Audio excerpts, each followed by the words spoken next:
El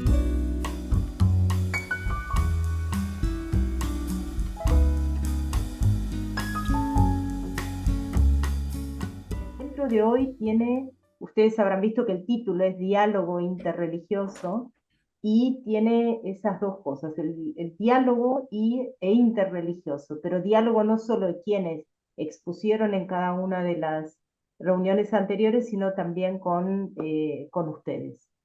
Así que esa es la propuesta para hoy. Carolina, te paso entonces la palabra y ya comenzamos. Bueno, gracias Laura y bueno, de nuevo gracias al Centro de Estudios de Hermenéutica por poder organizar este ciclo en el marco del Seminario de Hermenéutica y Espiritualidad, que como dijo Laura, lo titulamos Teología Feminista, y van a participar Vanessa Rivera de la Fuente, que era la primera expositora y no pudo venir, pero nos envió su trabajo, así que bueno, hoy la vamos a poder escuchar, que nos cuente un poco. Olga Zenini y Norma Kraselnik, que están las grabaciones ya subidas y que tuvieron muchas visualizaciones, porque eso es algo que sucede acá en varias actividades del Centro de Hermenéutica, que por ahí la gente en el momento no se conecta tanta gente, pero que después tiene muchas visualizaciones cuando queda subido al canal.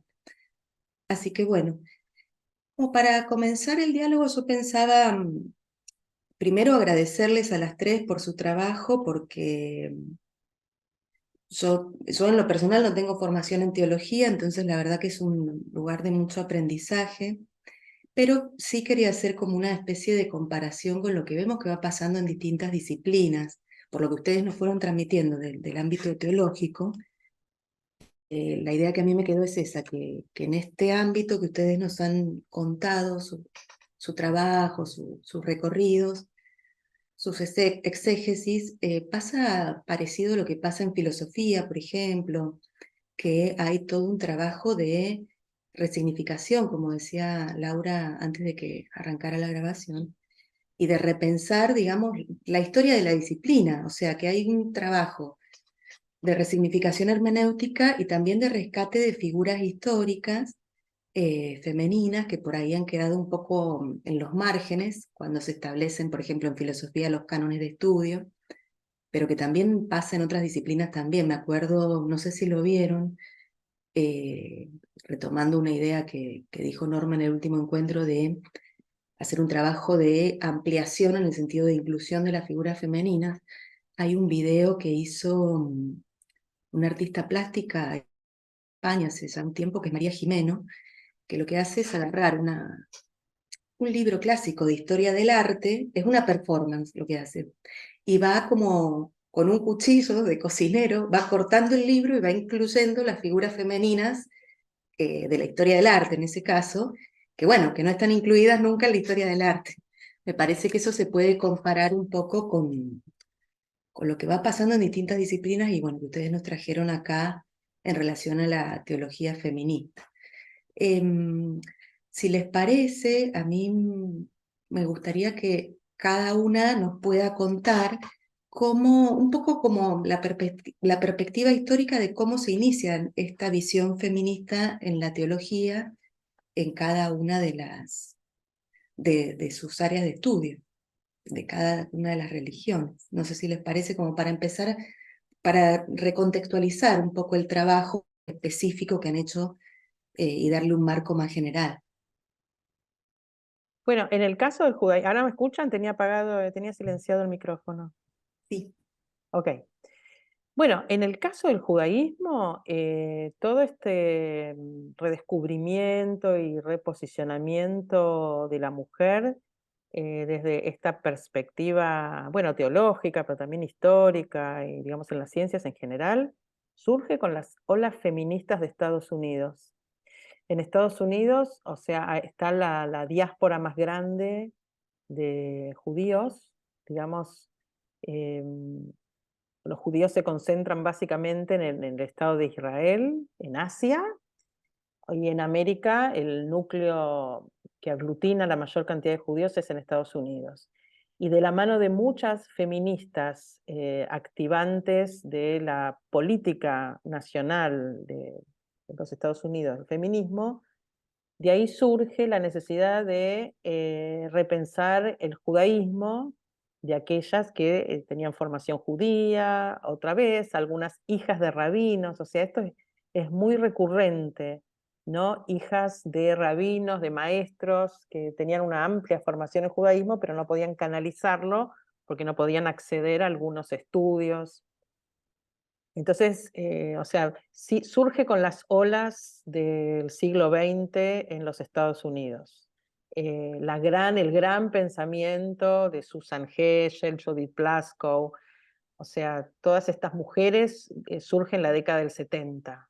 O sea, ahí empieza con fuerza a pensarse teológicamente en la participación de la mujer, a crear ritos, a darle voz a las mujeres, a ver, reversionar las historias bíblicas con voces femeninas. eh, bueno, toda esta construcción de el judaísmo en perspectiva de género. Esto va de la mano del feminismo más que nada en Estados Unidos, que es hasta el día de hoy es el foco de mayor producción y mayor pensamiento.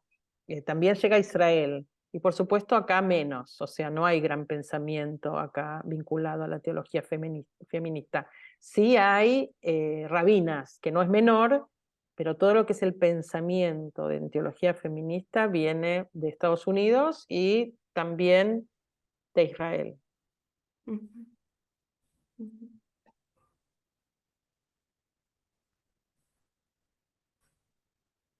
¿Querés seguir vos, Olga, y después le escuchamos a Vanessa? Bueno, como prefieran. Sí, acá en Argentina de alguna forma también influyó el feminismo americano. Lo que pasa es que estamos particularmente, a mí me pasa que estoy en un marco institucional como la UCA, que es terriblemente eh, resistente a este tipo de perspectivas, ¿no? Sin embargo, aún dentro de la UCA, eh, un grupo de mujeres organizó, yo pertenecí en sus comienzos a lo que se llama teologandas, que es un grupo de teólogas femeninas, ¿sí? Y sobre todo en su comienzo tuvo muchísimo empuje, muchísima aceptación, y es más, hicimos encuentros latinoamericanos o donde acá en Argentina de repente se juntaron ciento y pico de mujeres teólogas, ¿sí?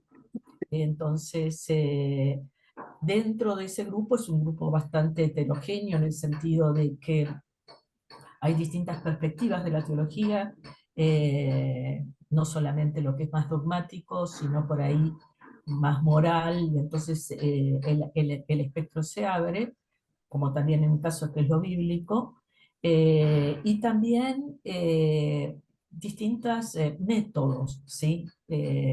Para de alguna forma desarrollar el pensamiento, ¿sí? En mi caso, por ahí no soy tan activista, sino prefiero más un encuadre más hermenéutico como el que ofrecí en las charlas, pero cada vez son más los hombres acá, por lo menos también en el ámbito católico, ¿sí? Es distinto en el ámbito de lo que nosotros llamamos Iglesia Reformada, porque ahí hay pastoras, entonces, y tenemos pastoras también ahí en Teologanda, ¿sí?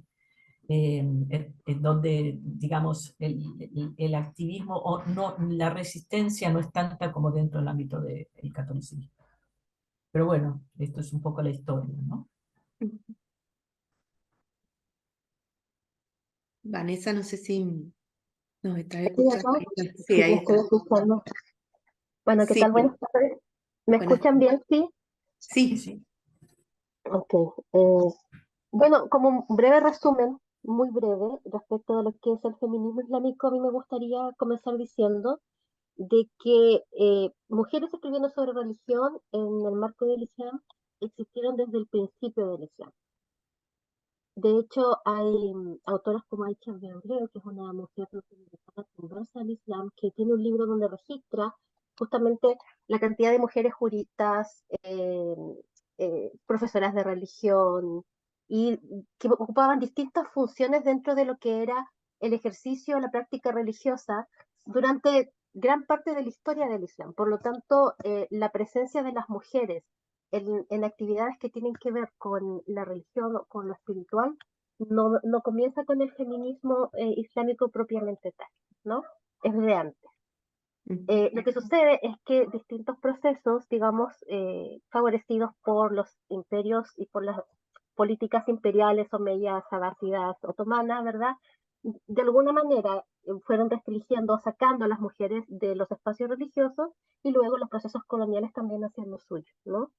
Que además generan los procesos coloniales una reorientación de la forma en que se interpreta la religión. Y una de las cosas que sucede durante este periodo, que es largo, es, por ejemplo, la cancelación del Ittihad, que es una práctica de reflexión sobre las escrituras, que es una práctica que es común, o que debería ser común a todos y todos los creyentes. Entonces, se cancela el Ittihad, se dice que el Ittihad está agotado, y en el siglo X, XI se cancela, lo cual es bastante, da para pensar, digamos, porque ¿cómo puedes tú oficialmente decretar la cancelación de la capacidad para reflexionar en materia religiosa?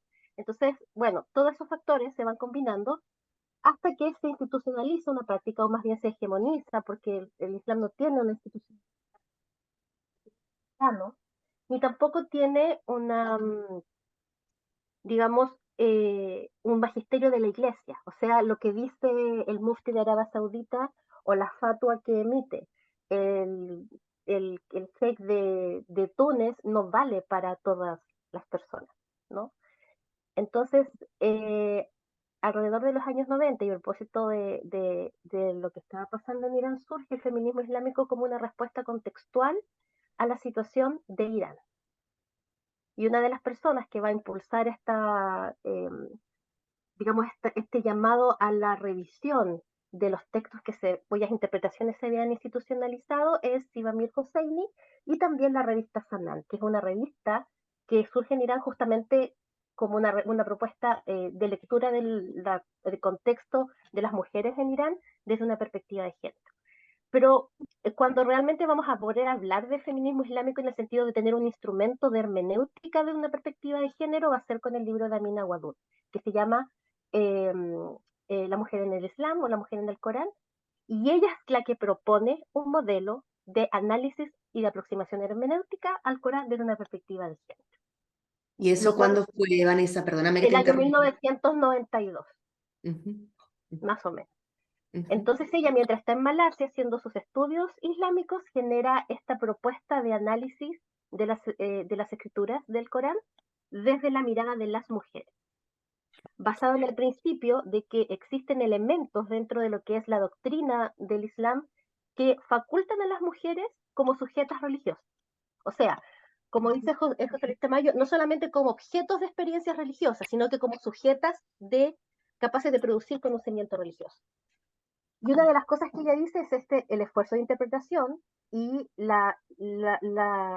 el sinsentido de su cancelación en algún momento de la historia, que responden más a cuestiones políticas que a cuestiones que tienen que ver netamente con lo teológico, o con la relación de las mujeres como criaturas con lo divino.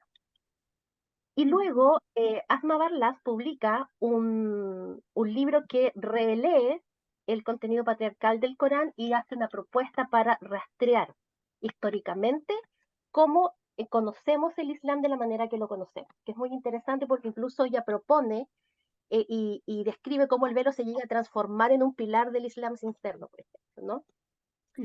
Entonces, estas propuestas van como expandiéndose en el tiempo hasta que distintas comunidades, mujeres y en distintas partes del mundo, ¿verdad?, comienzan a adoptar estas lecturas como maneras de cuestionar la realidad que ellas viven en sus comunidades, ya sea dentro de lo que conocemos como el mundo islámico o fuera de él.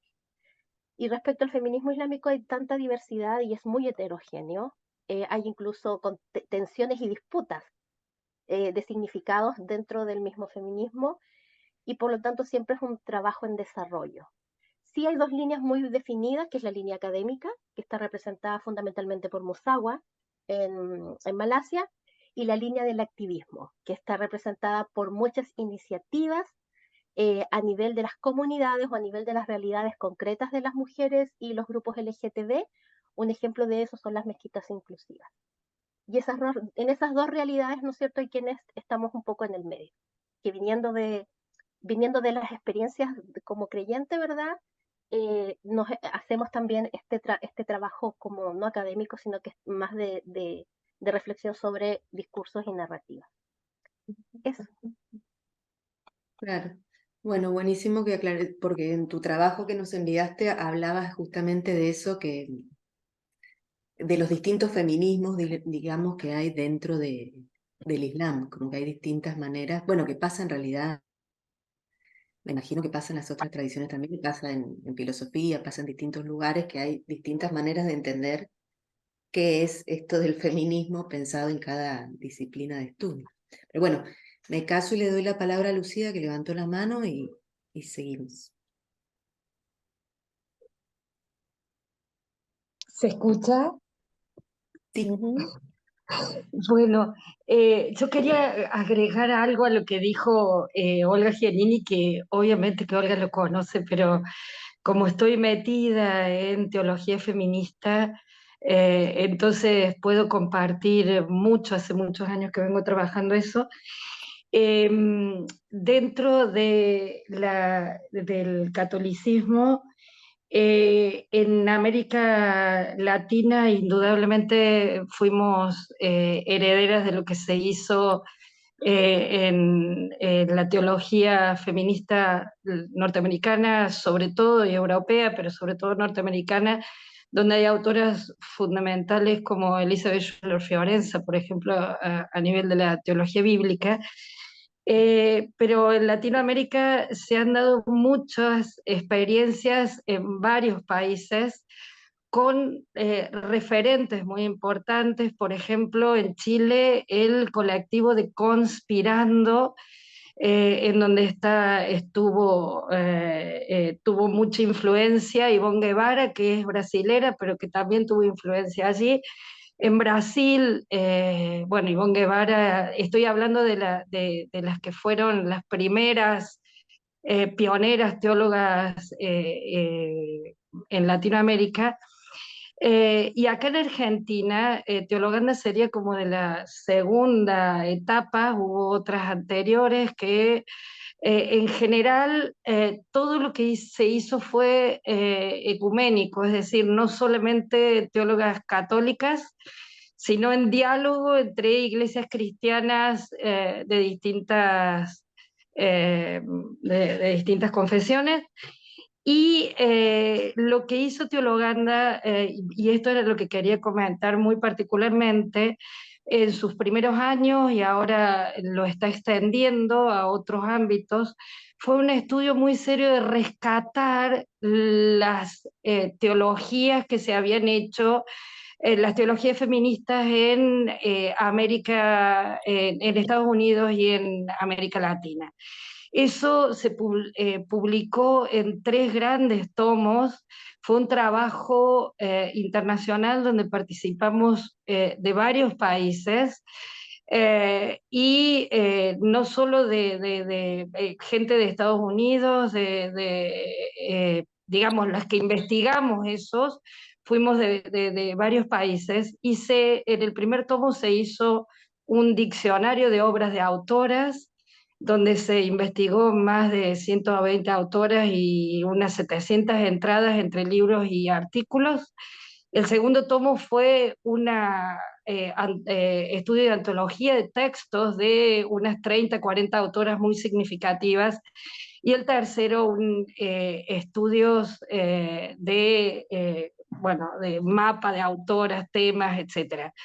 Eh, Olga habló de la teología bíblica, se trabajaron sobre todo teología bíblica, teología dogmática, teología moral y espiritualidad y otros temas.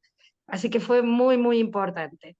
Eso se sigue haciendo y hay de nuevo producción y por ejemplo Teologanda ahora que está en diálogo e inserta en la Universidad Católica un proyecto de investigación, sigue produciendo y han sacado hace 2 años un libro sobre mapa de autoras y temas. El año pasado uno de Marialogía, porque es una Mariología hecha en perspectiva feminista, y este año se está produciendo uno de moral feminista. Bueno, eso por un lado. Y lo otro que quería contar es, yo pertenezco a la Universidad Católica de Córdoba, y siendo una universidad privada, es una de las primeras en Argentina y en Latinoamérica que tiene un ámbito de estudio de género en donde una de las áreas es la teología feminista, pero que ya empezó en el año 2003, es decir, ya hace 20 años, con publicación de una publicación que se llama Biblioteca de Género, donde hay varios tomos sobre estos temas y en casi todos los tomos hay de teología feminista también. Así que hay varios ámbitos dentro de Latinoamérica y en otros ámbitos donde se está produciendo y mucha gente trabajando. Y ya hemos tenido 2 congresos internacionales, uno en el 2008 y uno en el 2016, donde vino gente de Europa, de Estados Unidos y de varios países latinoamericanos sobre teología feminista en particular. Así que bueno, eso quería compartir porque hay una producción muy, muy, muy grande y mucha investigación. Y de ambos aspectos, de cuestiones parecidas a lo que dijo Vanessa, un aspecto académico muy importante, pero también hay muchas trabajando en otros ámbitos que son, digamos, de mayor activismo, para decirlo de alguna manera. Ujú. Bien, gracias. No, gracias a vos, sí. Yo, repasando un poco revisando lo que trabajó cada una de ustedes,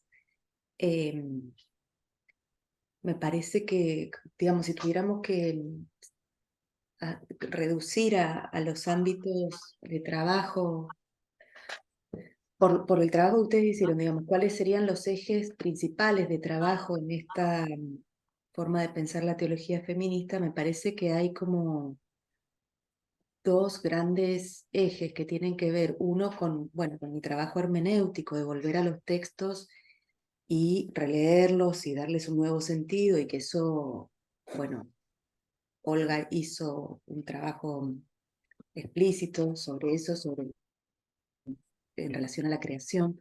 Norma también nos presentó en algunas cosas, no sé, en aspectos litúrgicos o en los textos también, los problemas de traducción que hay acá.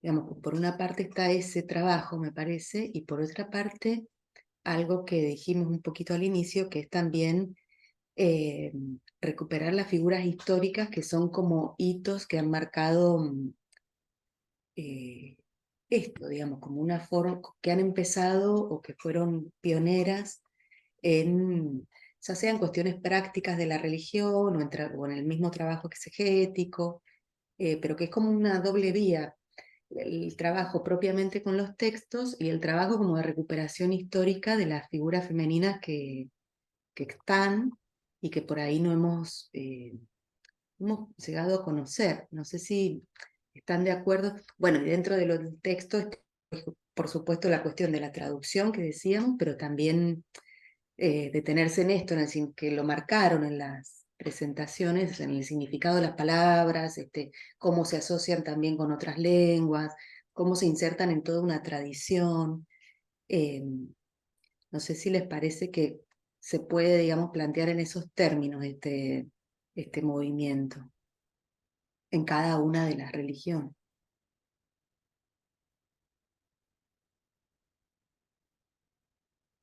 Sí, quien quiera hablar. No sé, ¿puedo empezar? Sí. Sí, yo creo que de alguna forma podemos separar esos dos campos. Lo que a mí eh, lo que percibo como algo que es necesario también trabajar es no tanto la importancia de la hermenéutica en el texto, sino de la hermenéutica como herramienta política de la religión. porque yo creo que eso ha sido fundamental para para los grandes, primero para fijar la identidad, entre comillas, en los orígenes, pero también y sobre todo para marcar las diferencias religiosas, apelando a una hermenéutica normativa que, lejos de respetar el texto, hizo énfasis en la hermenéutica normativa. No sé si queda claro. Entonces, me parece que es muy importante tomar conciencia de que lo que tenemos hoy es la recepción, con todas las implicancias que eso tiene sobre los textos, de prejuicios impuestos por estas hermenéuticas que han surgido durante siglos y que, lejos de aproximarnos al texto, han servido para separarnos como religiones o como entidades religiosas que tienen un texto común. Entonces, eh, yo creo fundamental también desarmar ese camino, porque repito, nos une muchísimo, por lo menos en el judaísmo y en el cristianismo, yo lo que percibo es que tenemos los mismos textos. Es más, cuando nos sentamos en una mesa, incluso también con el Islam, yo he participado muchísimas mesas de diálogo, no tenemos ningún problema cuando nos sentamos a interpretar un texto, incluso dentro de las perspectivas particulares. Entonces, la pregunta que surge es por qué estamos tan separados después de 20 o 30 siglos, ¿no? Y me parece que eso es un tema sobre el cual hay que trabajar muchísimo, para desnudarlo, porque me parece que ha sido terriblemente nocivo y que todavía tenemos ese lastre. Yo lo que agregaría ahí, estoy hablando, sí, ¿me escuchan? Sí. Sí, sí. Yo acuerdo 100% con lo que dice Olga, pero bueno, también esta es la oportunidad de las mujeres. O sea, de todo ese trayecto de siglos y siglos y siglos, muy pocas mujeres intervinieron en la hermenéutica, en la exégesis, y casi diría que el lugar al que llegamos es producto de una política liderada por varones, o de un pensamiento y de una cabeza, y yo creo que eso es algo que suma diferencias. Digamos, una vez que la mujer llega a lugares de poder, digamos, hay otra manera de acercarse a un otro, hay otra manera de configuraciones, y me parece que eso es lo que tiene que venir, digamos, en la medida en la que la mujer sume a estos encuentros o desencuentros, a estos foros, su perspectiva, su mirada, o sea, a mí me parece que esto es esperanzador un poco, este lugar al que estamos llegando las mujeres en todos los campos, pero en este al que se refirió Olga especialmente. O sea, me parece que es como un desafío, me parece que es el momento, como que estamos llegando, como que algo tiene que poder pasar a partir de las nuevas lecturas que las mujeres pueden hacer, de los aportes que una mujer puede hacer desde lo pastoral, desde la toma de decisiones, desde el encuentro con el otro. Eh, bueno, que estuvo silenciado, o sea, yo la vez pasada, no sé si quedó claro, pero yo partí de un lugar que me parece tan significativo, y que son los relatos bíblicos de las mujeres disconformes. O sea, en el mismo texto se perciben un lugar de la mujer que apela a ser tenido en cuenta, apela a cambiar, apela a rebelarse. O sea, hay un lugar, digamos, que la mujer lo sintió siempre, más allá de que a veces pudo llevar a cabo sus luchas o sus pensamientos, y otras, como ya se dijo, quedó totalmente cancelada.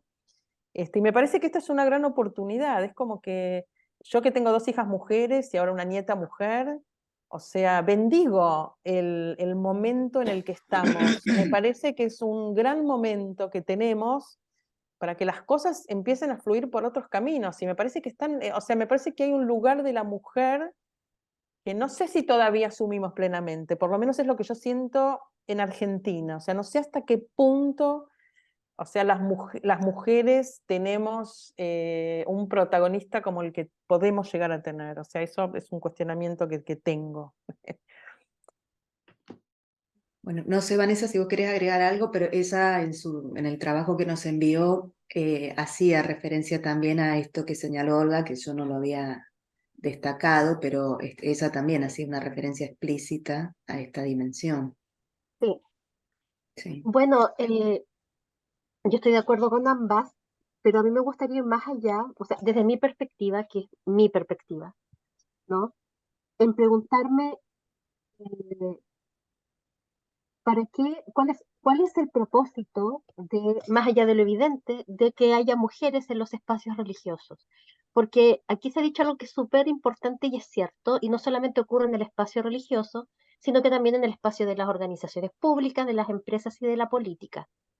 Las mujeres podemos llegar a esos espacios, que son espacios de las esferas públicas, ¿verdad? Pero una vez ahí, la cancha no está diseñada según la mirada de las mujeres. Por lo tanto, hay que empezar a jugar con reglas que nunca nos favorecieron y que no están pensadas para que estemos ahí.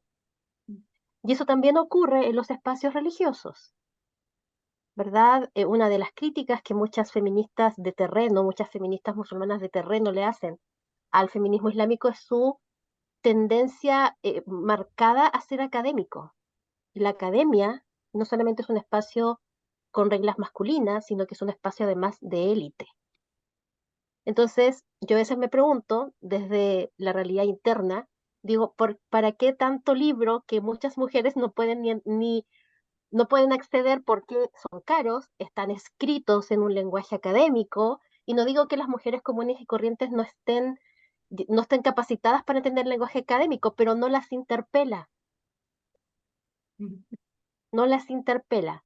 Entonces, si pensamos en que el propósito de la hermenéutica, o sea, para mí, el espíritu de generar una mirada feminista dentro de las religiones es la transformación, ni siquiera la reforma. Desde mi punto de vista es la transformación, no solamente de lo religioso, sino que también de lo social, porque no podemos separar, desde mi punto de vista, la experiencia de lo religioso con la experiencia de lo social y de lo político, especialmente en el caso de las mujeres. Entonces, cuando yo veo estas propuestas de que haya más mujeres clérigos, que haya más mujeres aquí, sí, pero ¿para qué? No tenemos una agenda. Yo también he asistido a muchos encuentros interreligiosos y me siento muy incómoda porque al fin y al cabo los que hablan son los varones, las autoridades, y en realidad no está la mirada de la gente común. Y las mujeres, de hecho participo, me han invitado varias veces como a las mesas de diálogo interreligioso que ha promovido el gobierno de Chile, y en que una amiga mía participa desde su confesión protestante, y yo le hacía esta pregunta, ya, vamos a ir, ¿y quiénes van por la comunidad musulmana, me puedes decir? Me dice, son representantes oficiales. Ah, bueno, no voy. Y ese es el tema, ¿para qué me quieres ahí? Si al final lo que van a hablar estas personas representantes, ni siquiera es, le dije, es Elizabeth, ni siquiera es lo que piensa las comunidades religiosas, es lo que piensan los gobiernos que los financian. Entonces, cuando tengamos una agenda para trabajar y llevar los temas de las mujeres a las mesas de diálogo interreligioso, eso sí va a ser muy interesante y transformador. Pero en este momento yo no veo que haya, por lo menos en mi contexto, una agenda de las mujeres que participamos, hacemos activismo de género o feminista dentro de las comunidades religiosas, que se pueda trabajar de manera transversal y que sería ideal para romper justamente esa separación y romper ese activismo que está como dividido en departamentos y en realidad debería ser un activismo transversal. Esa es mi reflexión. Bien.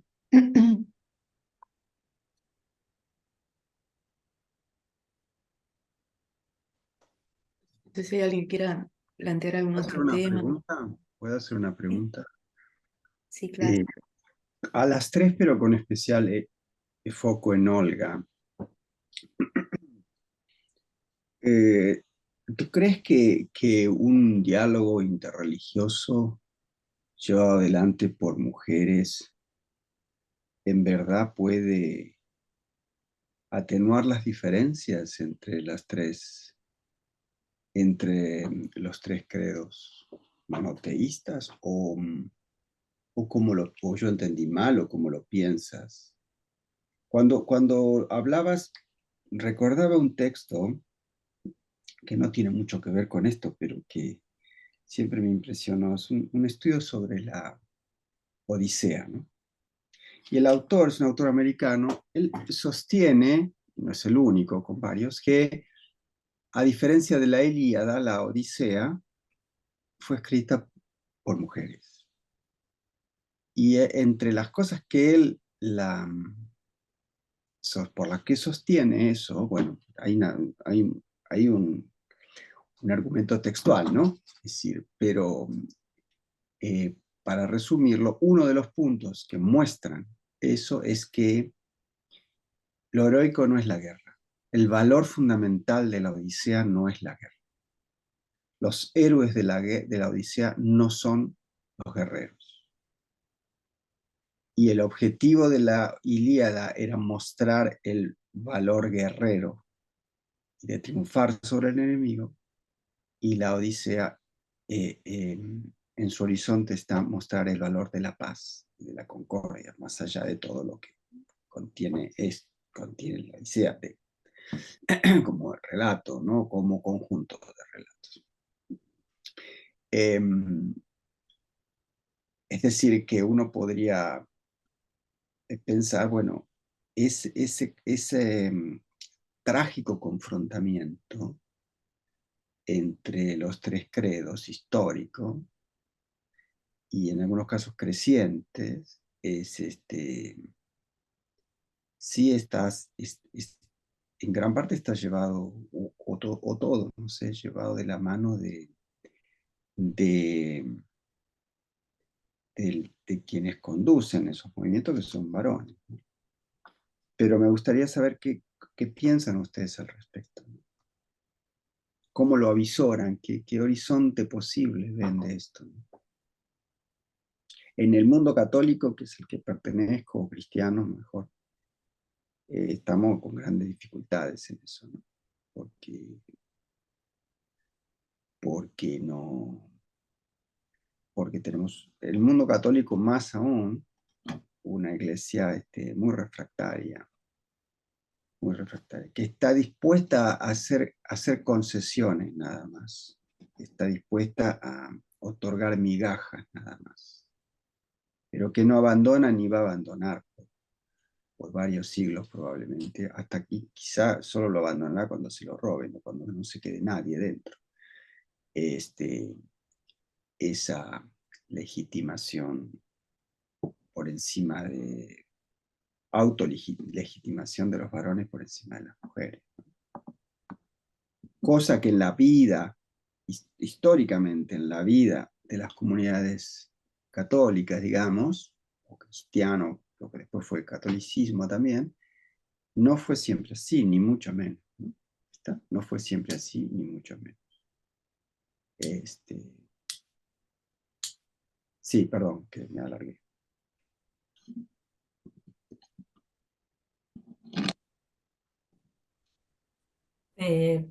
Bueno, tomo la posta de alguna forma. Eh, yo lo que percibo es que todo ostracismo al que estamos relegados desde el punto de vista teológico en cada una de las religiones lleva a un agotamiento de la teología. Eh, digamos, lo que me da esperanza es justamente eso, que el arribo de la mirada femenina, ¿sí? De la perspectiva femenina, es una mirada distinta que puede, digamos, no solamente entender la experiencia religiosa en cada una de sus tendencias o confesiones, sino crear categorías nuevas. que es realmente lo necesario en este momento. O si querés recuperar categorías que han sido silenciadas o lo que sea. Yo no creo que la experiencia religiosa, que la religión en sí esté muerta. Al revés, yo lo que percibo es que en la cultura actual, en la realidad actual, hay una necesidad del ser humano de experimentar de nuevo y por lo tanto alimentar también, ¿sí?, esa experiencia religiosa. Y yo creo que ahí es donde está el trabajo de las mujeres y la oportunidad de las mujeres. Sentadas en una mesa, siempre eh, tenemos esa capacidad de entender desde los ojos de otros, ¿sí? No tanto desde nuestra propia arquitectura, sino poder salir al otro y tratar de entender con los ojos de otro eh, algo que se está mirando de distintos ángulos. Así que desde ese punto de vista soy muy esperanzada y creo, repito, que hay muchísimo trabajo para hacer, muchísimo, y muchísimas posibilidades de renovar algo que necesita ser renovado y que es un espacio y es un tiempo donde se percibe la necesidad. Bueno, yo ya me expedí al respecto. Yo creo que es altamente esperanzador el contexto que vivimos y me parece que ya la misma reflexión a la que nos vemos sometidos ya aporta. O sea, me parece que es un momento en donde cada mujer se dedique a lo teológico o no, o participe de un ritual, o sea parte de una fraternidad o lo que fuere, no quiere, o sea, no, dejó de ser pasiva, o sea, en principio dejó de ser pasiva, ya sea en todos los aspectos, y eso ya me parece que es un camino adelante. O sea, muchas veces yo también me pregunto qué es lo que ganamos, qué es lo que ganó el feminismo, sobre todo en Latinoamérica, por sí mismo, o qué es lo que hubo un corrimiento de lo masculino, o sea, como que, o sea, todavía me parece que hay caminos y que hay luchas, que hay todavía destinos que el feminismo, sobre todo en Latinoamérica, tiene que alcanzar por mérito propio. O sea, muchas veces, bueno, sobre todo el judaísmo por ahí estoy más focalizada. Muchas de las cosas que conseguimos es por corrimiento de los varones. O sea, un poco lo que decía Carlos, estas migajas que nos tiran, pero son migajas que empiezan a sentarse. Es como un sedimento que una vez que aparece la migaja, digamos, aparece una situación por la cual las mujeres construyen en eso algo nuevo. Entonces yo le doy la bienvenida también a eso, aunque muchas veces yo soy crítica de lo poco reformadoras o transformadoras, acuerdo con la compañera, o lo poco transformadoras que son las mujeres y tienden a repetir los mismos estándares y los mismos cánones con los que estamos acostumbradas a transitar lo religioso, pudiendo ser más creativas y más innovadoras. Pero digo, yo me gratifico de los lugares a los digamos, que conseguimos, y también me gratifico de las migajas, porque sobre las migajas yo creo que también se construye, y también reconozco el valor de los varones que también nos están dando lugar. O sea, mucho varón también cuestionando qué pasó con el 50% de la población que quedó sumergido en el ostracismo. Así que para mí ambas cosas son bienvenidas, y repito, o sea, para mí a mí me gusta el momento de plenitud de la mujer que estamos transitando, más allá de que reconozco que es un proceso largo y que, digamos, nos va a llevar siglos quizás pensar en un momento igualitario, sobre todo en temas tan ancestrales como los temas religiosos. Vanessa, sí que habías levantado la mano y después Lucía, pero si querés, Vanessa, abrir el micrófono. Sí, bueno, desde mi experiencia yo creo que ha sido muy útil salir de la esfera de lo religioso y vincularse con otros feminismos y otras miradas. porque creo que la transformación o la reforma o la inclusión o empoderamiento, como lo queramos llamar, de las mujeres en los contextos religiosos no está separada de los procesos que se están dando con los mismos objetivos en otras esferas. Y porque creo que desde mi punto de vista y de la labor que he realizado, digamos, desde el feminismo y el Islam, em, no me cabe hablar solo de Islam sin hablar de las consecuencias de las interpretaciones en la vida de las mujeres, a nivel político, a nivel social y a nivel de sus proyectos vitales, tanto individuales como colectivos. Por lo tanto, yo no puedo separar el cuestionamiento de lo religioso, de la narrativa, de los discursos religiosos, sin pensar en el efecto que el discurso vigente y o la transformación de esos discursos o impugnarlos puede tener en la vida de las mujeres. Hemos visto Irán y Afganistán como rápidamente, ¿verdad? La prevalencia de ciertas miradas sobre el rol de las mujeres desde la religión cambia completamente el panorama de los derechos. Por lo tanto, pienso que es importante vincularse con otros, no solamente con otros feminismos o otros movimientos dentro de las religiones, sino que creo que los aportes de la perspectiva interseccional, de las perspectivas decoloniales, de los feminismos locales o populares, las miradas que son más desde la construcción de los derechos de las mujeres, también aportan bastante a, a, a las causas o a generar mayor o a impugnar estos discursos de ostracismo. Creo que también hay que salir del ostracismo de las propias esferas de intervención y tratar de vincularse con otras personas. No en el sentido de que, desde mi punto de vista, yo entiendo que mi comunidad no solamente es mi comunidad religiosa, no solamente son las otras mujeres que comparten mis creencias, sino que son las mujeres, esa es mi comunidad. Entonces, mi trabajo también va hacia eso.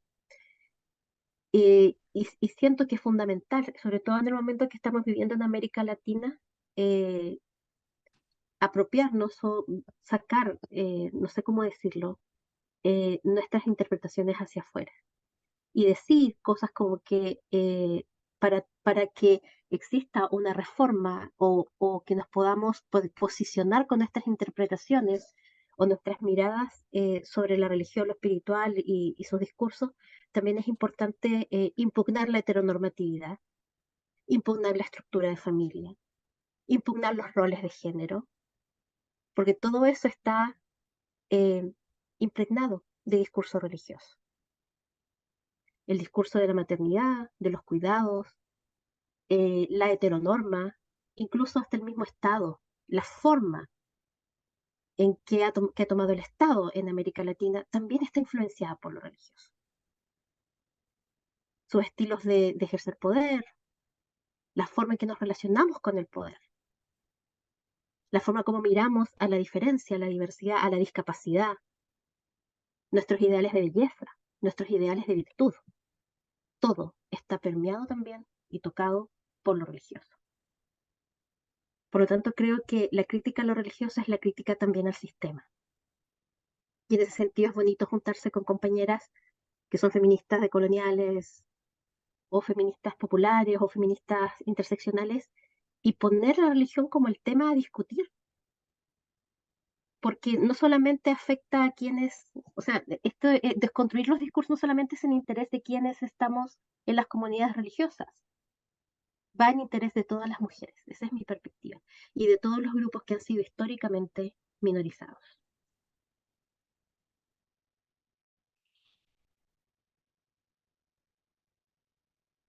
Sí, gracias Vanessa. Lucía, ¿vos querías agregar algo, comentar algo más?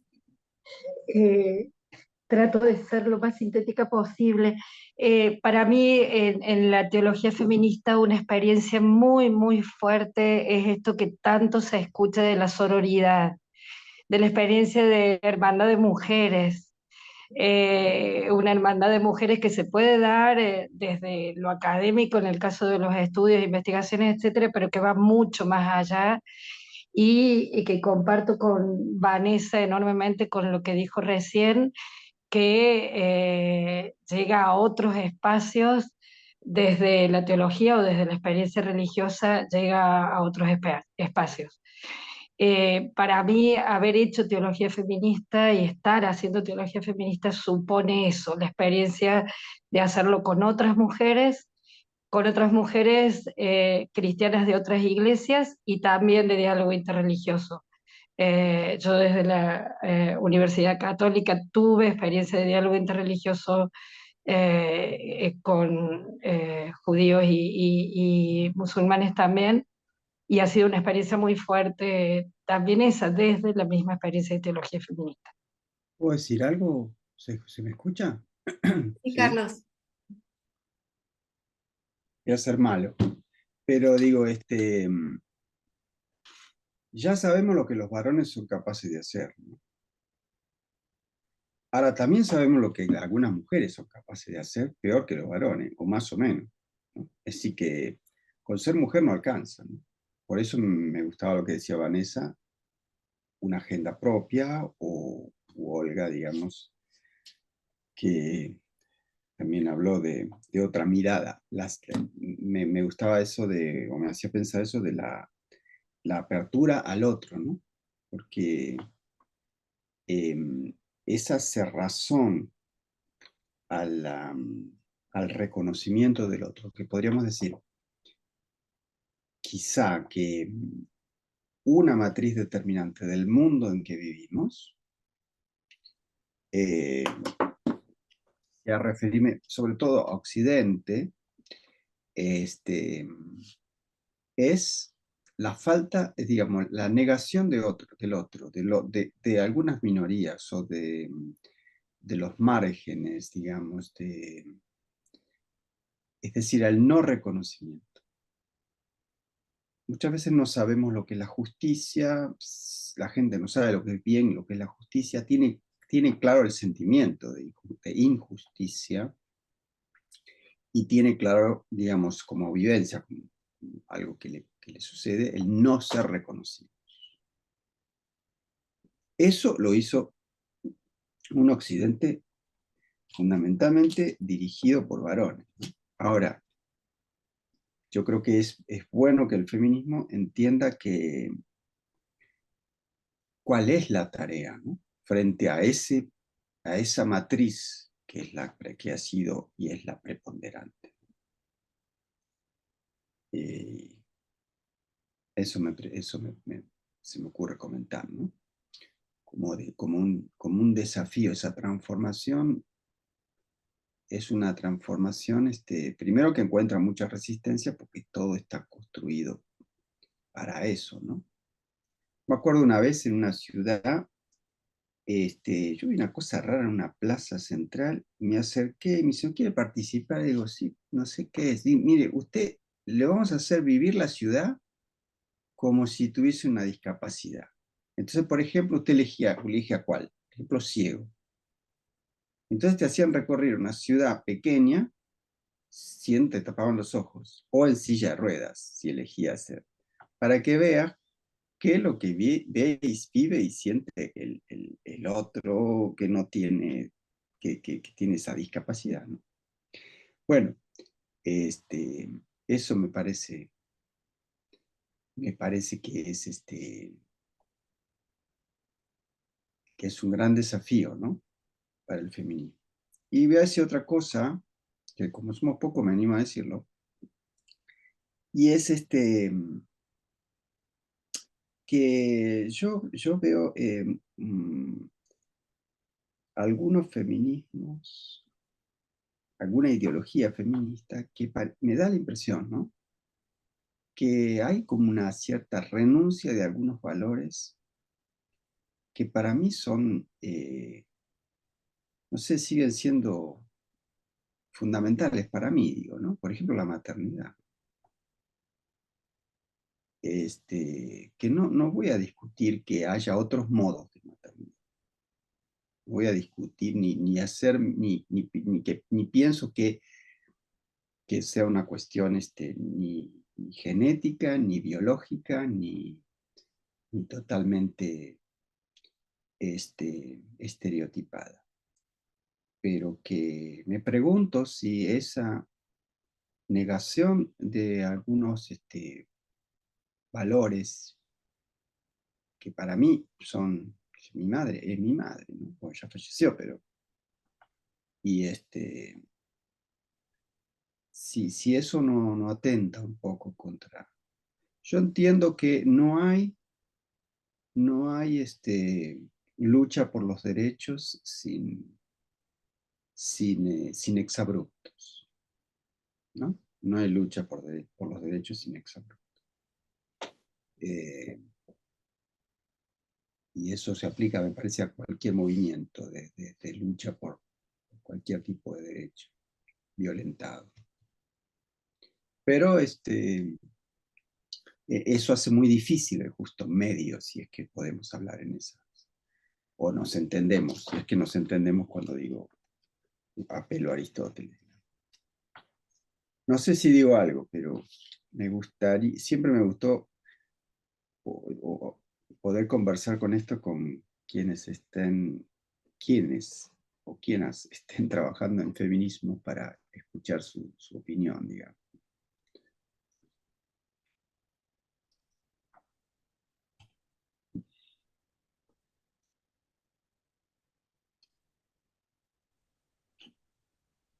Puedo, Claro.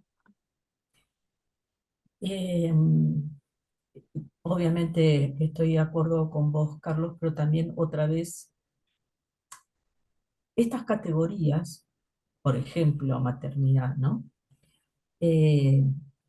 Pareciera como que las queremos elaborar desde un punto de vista de género, cuando en realidad tanto la paternidad como la maternidad están más allá del género, ¿no? Lo que quiero decir es, digo, por ejemplo, eh, proyectándolo sobre Dios, ¿no? Eh, en el discurso, en el bíblico, ¿sí? Aparece Dios amamantando a su pueblo al final del libro de Isaías, y sin embargo ese pasaje no es considerado como que Dios sea femenino. Digo, a ese nivel estamos, ¿no? Porque, repito, parte de la manipulación en la interpretación de los textos tiene que ver con la imposición de categorías centradas más en esto, ¿no? En un modelo que se quiere imponer que en buscar la relación con el otro. Así que, nada, quería hacer esa aclaración, no me quiero mucho detener en esto, pero creo que tenemos también que despolarizar la grieta. ¿Sí? Hay como una especie de dinámica también a veces, es lo que yo percibo, en, en estos tipos de aproximaciones donde por ser o pretender hacer teología feminista estamos haciendo una teología en contra de la teología de los varones, en vez de buscar ámbitos nuevos. Y eso es, no lo veo como algo promisorio y constructivo. Por supuesto que lo que tenemos que hacer es transformar, y que seguramente lo vamos a hacer, pero apuesto a categorías nuevas o renovación de las antiguas, pero con una perspectiva no de grieta. ¿Sí? Eh, Nada, quería decir eso. Vanessa, si querés, que tenés la mano levantada. Sí, yo quería precisar de que efectivamente los discursos de maternidad y paternidad sí tienen una lectura de género. Basta con ver la política en El Salvador respecto a maternidad y respecto a derechos reproductivos para saber por qué es necesario cuestionar justamente las narrativas religiosas respecto a los roles de hombres y mujeres. En el Islam también Dios tiene un atributo que es femenino en el lenguaje. Su atributo mayor es el Rahma, la misericordia, que en el árabe es un atributo femenino, que está relacionado, ¿verdad?, con la raíz de la palabra matriz en el mismo idioma. Lo cual también ha servido a algunas feministas y algunas corrientes para decir, mira, Dios es mujer o Dios es feminista o la concepción divina en el Islam es femenina. Eso no ha impedido a que en Arabia Saudita, en Irán, en Afganistán, se violen los derechos de las mujeres. A eso me refería yo cuando digo que la hermenéutica tiene que asumir un compromiso transformador. En mi experiencia, lo que sucede es que cuando yo digo, mira, lo que pasa es que la religión tiene una función política de la cual no podemos hacernos los ciegos o las ciegas, ¿no? Y me dicen, no, pero si el Corán dice, la ley a tanto que hombres y mujeres, y nombra a las mujeres y dice que son iguales, sí, pero en la práctica eso no es. Y creo yo que si es que queremos ser como realmente desarrollar, y esto lo digo desde mi contexto, una perspectiva transformadora, tenemos que alinearnos con las realidades de las mujeres y los hombres. Ni siquiera con las nuestras, que pueden ser diferentes y pueden tener ciertos niveles de comodidad, o puede ser que no vivamos las cosas que viven, pero tenemos que alinearnos con las perspectivas de los hombres y de las mujeres comunes y corrientes. Y esto lo conversaba hace unos días, no, semanas en realidad, con un gran amigo que tengo, que es Nicolás Panoto, y que sentimos una muy mutua admiración por lo que hacemos cada uno en nuestra área, y hablamos justamente de la necesidad de politizar lo espiritual, pero no desde el punto de vista como herramienta para manipular a las personas, sino que para que se transforme en una herramienta que las personas puedan usar para empoderarse, para ocupar un término ya demasiado usado, pero lo espiritual tiene que ser una herramienta de transformación de las personas y de las sociedades. Y tenemos que mirar la religión desde una perspectiva de derechos. Y creo que la hermenéutica debe estar orientada a eso, a poder proponer una mirada sobre las personas con perspectiva de derechos. Porque yo soy de la idea que Dios no nos quiere desiguales y tampoco nos quiere asumiendo roles forzados que nos generen cargas de cuidado, que nos generen problemas de salud mental, que nos generen precariedad de la vida en general. Yo no creo en un Dios que quiera eso y por lo tanto cuestiono aquellas narrativas que dan como resultado eso.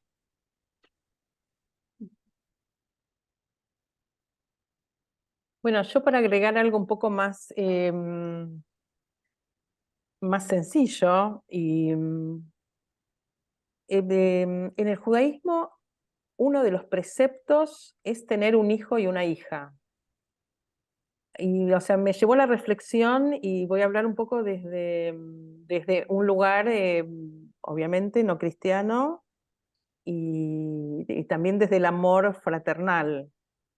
También el celibato es una opción, digamos, hacia una maternidad o paternidad diferente. Y eso como no se cuestiona. O sea, también hay que ver en el cuestionamiento de Carlos, digo, que lo escucho a menudo, también esta cuestión de grieta política que surge ahora a partir de esta mirada feminista, digamos que ya ha sido aceptada, digamos, en planos religiosos de otros colectivos que eligen otro tipo de entrega a la sociedad sin tener su propia descendencia, digamos. Y que, bueno, nada, esto digo, en mi mirada judía, en donde es un precepto, ¿sí? Una mitzvah, lo que llamamos una mitzvah, tener hijos, o sea, no se concibe, y sobre todo el rabino, o sea, un rabino se tiene que casar. También son cosas que van mudando, se van transformando, por lo menos en los movimientos liberales. Digamos, pero esto siempre, digamos, me marcó una diferencia de los mundos religiosos. Bueno, en una situación o de admiración a veces, o sea, de llamarme a la reflexión sobre las elecciones de vida, pero que digo que en este contexto no se cuestiona, o digamos, está totalmente enraizado, por lo menos en nuestra sociedad occidental. Y de pronto este aluvión de mensajes feministas que cuestionan o que eligen, hacen una opción diferente, está vista como también en este contexto de grieta o de malinterpretación o de búsqueda de querer ver a estos grupos feministas más extremistas o más combativos. Que siguen siendo las mismas opciones de vida que otros grupos sobre los cuales o sea, no hay objeciones, digamos. No sé si es muy, no sé si mi mirada es incorrecta desde el punto de vista católico, cristiano, pero entiendo que es una opción también de maternar, de alguna manera, al pueblo, a los feligreses. Sí, por empezar, el celibato no es una opción, lamentablemente. Lo fue, pero no lo es en la Iglesia Católica. Es una obligación muy tardía en la Iglesia Católica. Muy tardía. Y eso en segundo lugar. En primer lugar. En segundo lugar, yo no pongo en cuestión lo que cada uno decida, ni pongo en cuestión, ni me pregunto sobre lo que cada uno decida, sino de la importancia para la sociedad de seguir, de sostener el valor de la maternidad, sea en la forma que sea en la forma que sea. Yo tengo dos amigas, grandes amigas, son lesbianas y tienen mellizos. ¿Está? Y, y ahí se cumple una función de madre y de padre, digamos. Yo creo que, no atribuible a una u otra, no lo sé, eso no lo sé, pero quiero decir que, que no me parece bueno para la sociedad que la función de la maternidad eh, se deprima su valor, sea como sea que eso se realice y se concrete, ¿no?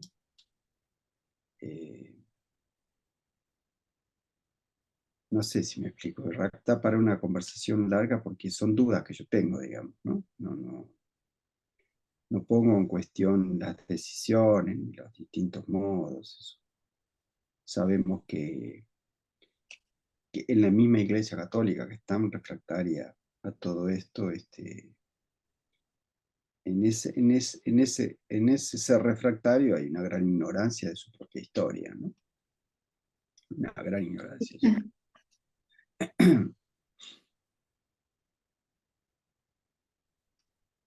Vanessa, ¿querés que tenés la mano levantada? Abrir el Sí, micrófono.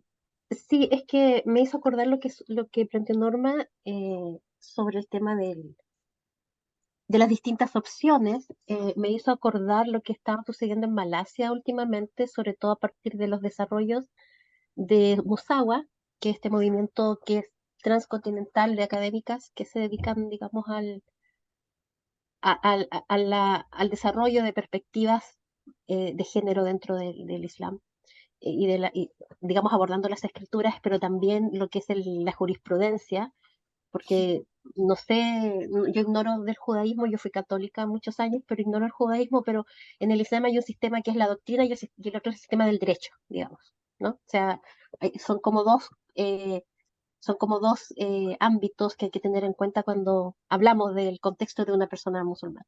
Entonces, lo que ha sucedido, por ejemplo, con la poligamia, ya que desde las interpretaciones de distintos autores, para algunos es una obligación o un privilegio o un derecho de los hombres, para otros es una cuestión que es contextual a un momento histórico de las comunidades musulmanas después de ciertas batallas, que pasaron ciertas cosas, y que por lo tanto tendrían más bien una función más social que del disfrute de varias esposas, digamos.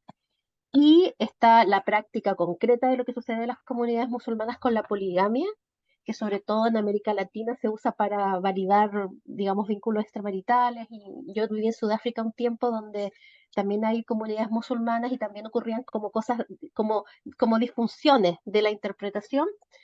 Y bueno, lo que está ocurriendo en Malasia es que a raíz de todo eso, y siendo la poligamia no una institución, pero sí una tradición, em, las mismas mujeres, las teólogas, por decirlo de alguna forma, que no son solamente académicas o teólogas, están impugnando la poligamia como tradición, diciendo que ya no presta la utilidad, si es que prestó alguna vez alguna utilidad.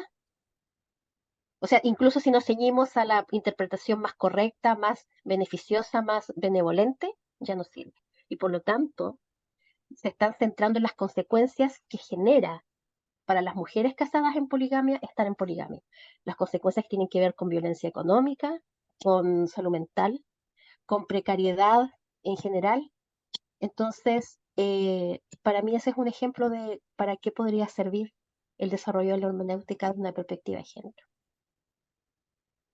¿Mm?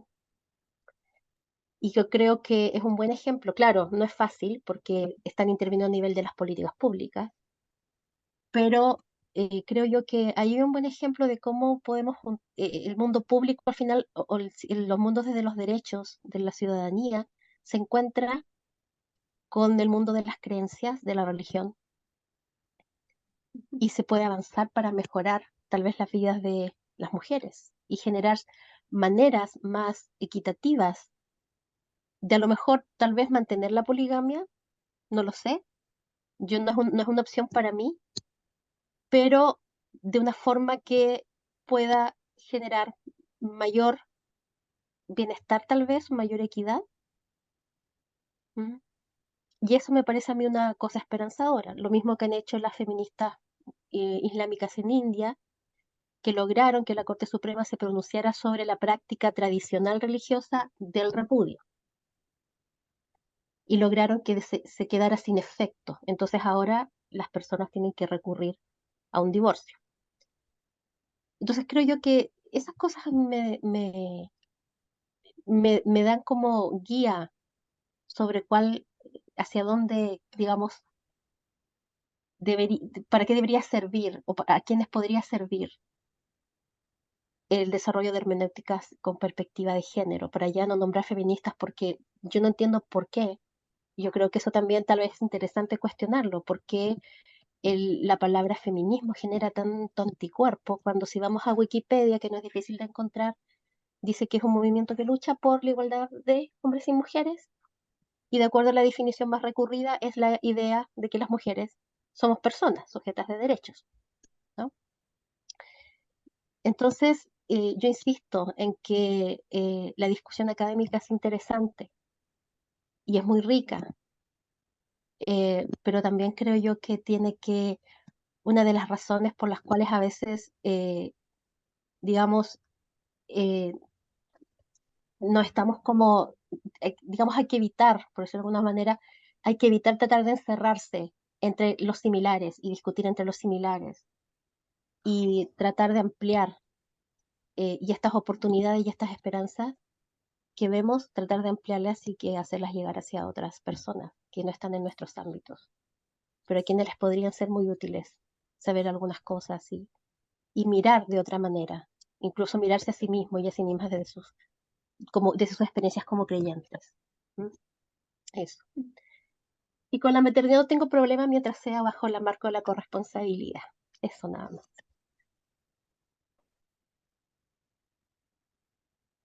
Lucía. Sí, hace poco la escuché a Rita Segato en un encuentro acá en Córdoba que contaba una experiencia de que en Alemania le habían pedido poner en flyers públicos, en carteles públicos, algunas frases de ellas y una la tradujeron como la maternidad es política. Eh, o- y ella dice, cuando la leí casi me suicido porque lo que yo había dicho es maternar es político. Y esto era lo que yo le quería agregar a Carlos, que en todo caso hay una diferencia fundamental entre maternar y la maternidad. Quizás lo que se está discutiendo, no solo intelectualmente, académicamente, sino desde la experiencia, es que la maternidad ha sido cargada con tantos significados desde lo heteronormativo, etcétera, que hablar desde otra experiencia del maternar y esto que él dijo de la experiencia de sus amigas lesbianas, es eso. Es decir, en todo caso, creo que todos estamos de acuerdo en que el maternar es fundamental a nivel social, político, económico, religioso, pero que no implica en todo caso esto de la imposición de la maternidad, etc. Y de acuerdo con Vanessa, esto de que sea en un marco de corresponsabilidad. Solamente decirlo, ya que Norma habló del celibato, yo creo que hace falta una reflexión desde la teología feminista acerca del celibato, porque el celibato de los sacerdotes, ¿no? No me refiero a los votos que hacen los religiosos o religiosas por decisión propia, ¿no? Porque,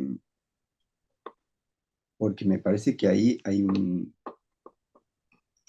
muchas cosas, ¿no? Pero sí hay, cuando uno escucha a algunos argumentando a favor de eso, del celibato, de los sacerdotes, claramente hay un argumento, valga la redundancia,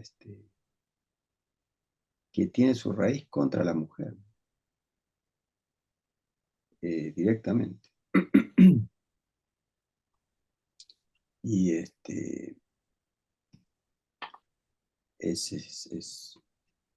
es muy patético que todavía se siga discutiendo eso, ¿no?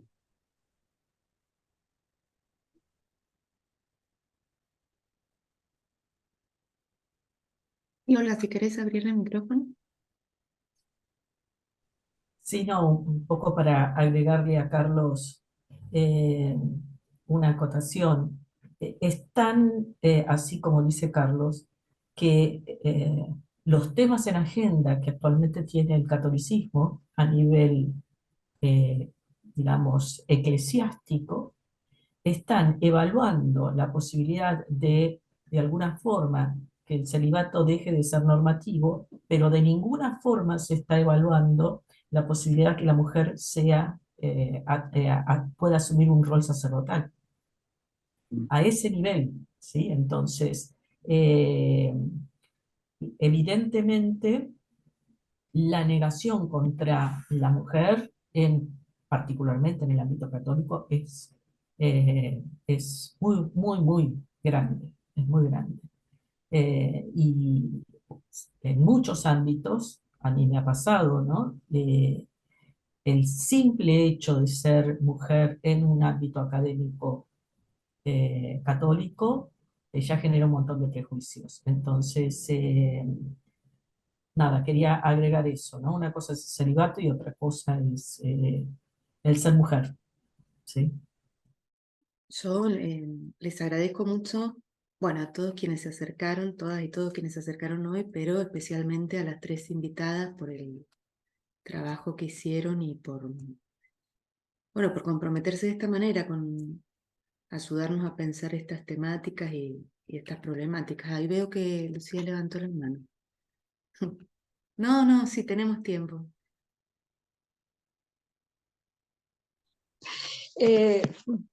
A ver, desde mi experiencia como mujer católica y reconociendo esto que dijo Carlos y que dijo Olga también y que se pueden decir muchísimas cosas, no quiero dejar de decir la esperanza que tengo en muchos aspectos. Si yo pienso, digo una pequeñísima experiencia personal. Cuando yo empecé a estudiar teología hace más de 40 años, tuve que pedir permiso al obispo del lugar porque como mujer y laica no podía estudiar teología, a lo sumo catequesis.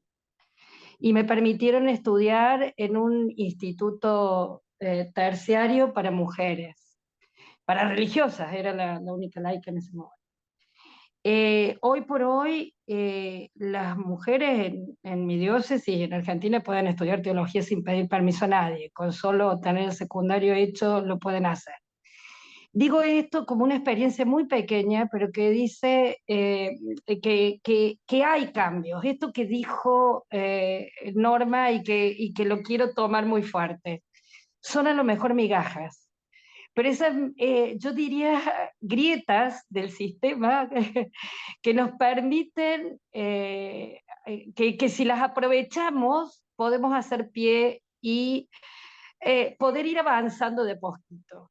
Y en eso lo que proponía Jesús en una de esas de ser astutos como serpientes y mansos como palomas, bueno, el utilizar la astucia para aprovechar esas grietas o esas migajas. Si veo para atrás, yo digo, es mucho lo que hemos logrado. Que hoy haya laicos y laicas mujeres en universidades de teología, que se reconozca en los programas, por ejemplo, ya que hablábamos de teología feminista, que se reconozca en los programas productos elaborados por mujeres, eso es significativo en una disciplina que es tan claramente patriarcal y de siglos patriarcal. Si vemos lo que falta, esto que vos decís, Carlos, que estamos en una institución tremendamente refractaria, también lo vivimos y es muy duro y hay que seguir peleándolo. Bueno, en ese sentido termino diciendo una cosa que para mí fue muy reveladora, decir que las mujeres creyentes nos podemos ubicar frente a estas actitudes refractarias de nuestras instituciones, a este patriarcado tan arraigado.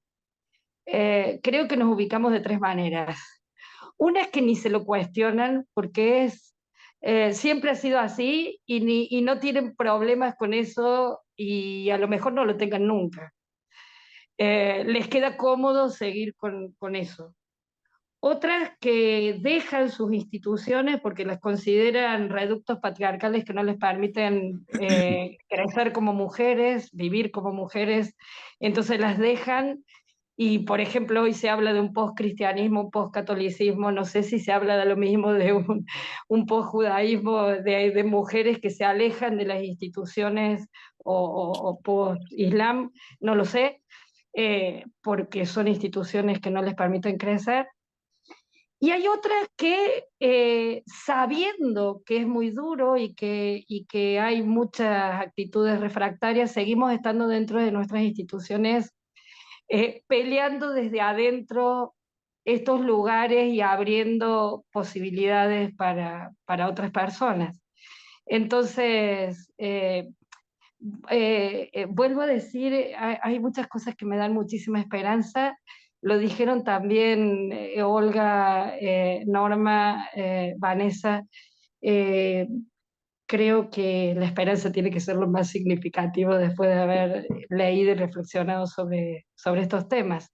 Pero una esperanza realista, no quiere decir que no veamos los problemas. Gracias, Lucía. Dale, Norma. Ahí, ahí, ahí. Bueno, yo ya me despido porque necesito salirme rápido. Hay un refrán en Yiddish, la lengua que hablan los judíos provenientes de la Europa Oriental, y que los que saben alemán, y creo que acá hay varios, por ahí, o sea, lo van a entender rápidamente, o sea, lo conozco de mi casa, de dicho popular, de las abuelas, de las bobes, y que dice, "Sis schwer zu sein Aid", es difícil ser un judío, aludiendo a la minoría del pueblo judío en donde se ubicó, es "Sis schwer zu sein Aid", es difícil ser judío, a lo que una mujer siempre contestaba, "Ärger zu sein Aidene", o sea, peor es ser una mujer judía, o sea, peor ser un judío en femenino. Que era un refrán popular sobre las dificultades que suponía ser una mujer en todos los ámbitos, bueno, en este caso judío. Bueno, yo quiero terminar con esto un poco de la esperanza. Yo creo que se vienen cosas promisorias para la sociedad, que tiene que ver con el aporte que pueden hacer las mujeres en todos los ámbitos en que se están desarrollando. Y en ese sentido yo me quiero despedir deseándoles a todos Shana Tová. Estamos a 15 días de dar inicio al año judío, el año 5783. Y nosotros llamamos a esto es un periodo de reflexión, es un periodo en donde estos últimos días que venimos transitando ahora, hacemos un balance de lo que fue el año para presentarnos en nuestros ámbitos de rezo, en nuestros espacios comunitarios, bueno, a reparar, a iniciar un año diferente, a resignificar cosas. O sea que es un periodo de reflexión el que estamos transitando para después con todo el vigor dar inicio a un año que comenzará con la próxima nueva luna. Estamos ahora en luna llena, hoy es luna azul, hoy es una luna especial, y ya con la luna nueva, la próxima luna nueva, empezamos el primer mes de Tishrei, que es el primer año del calendario civil judío. Así que estoy muy agradecida a la universidad, a Carolina, a Laura, a Carlos, a todos los que participaron. Y bueno, les deseo a todos de corazón, Shana Tová, que sea un buen año con salud, con proyectos, que nuestro país encuentre un destino que mejore la vida de todos los argentinos. Y nada, salud para todos sobre todo. Así que mil gracias por todo. No, gracias a Gracias, vos. Norma. Gracias. Gracias. Bueno, gracias a Vanessa y a Olga, y como decía antes, a quienes se acercaron a participar de los encuentros y de hoy también. Bueno, me parece que si están de acuerdo podemos cerrar la actividad acá. Yo le agradezco en lo personal porque estoy recontenta y siento que aprendí un montón de cosas que no sabía. Muchas gracias a Muchas todas las gracias. expositoras y realmente a la voluntad y al entusiasmo de transmitir aquello que conocen y a la generosidad también. Bueno, un abrazo y a quienes se unieron en estos 4 encuentros también.